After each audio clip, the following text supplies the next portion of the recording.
তালামিজ ইসলামিয়ার পক্ষ থেকে আমরা সরকারের কাছে বলতে চাই, আপনারা পূর্বসূরিদের ন্যায় শিক্ষকদের সাথে অবিচার কইরেন না।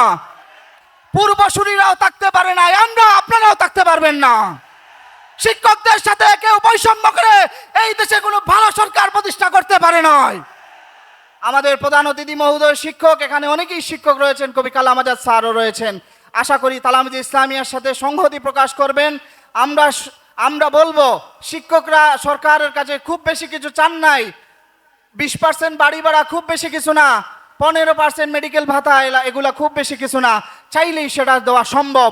আমরা সরকারের কাছে আহ্বান রাখতে চাই যে আপনারা অবিলম্বে শিক্ষকদের এই দাবি দেওয়ার প্রতি পূর্ণ সমর্থন ব্যক্ত করে তাদের দাবিগুলো আপনারা যথাযথভাবে গ্রহণ করার জন্য আপনারা পদক্ষেপ গ্রহণ করবেন।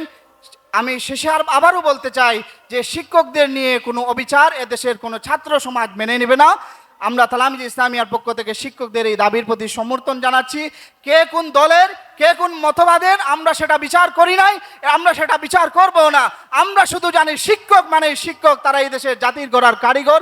তাদের প্রতি আমাদের পূর্ণ সমর্থন, আগেও যেমন ছিল পরবর্তীতেও তেমন থাকবে। আমরা তাদের সাথে কোনো বৈষম্য চাই না।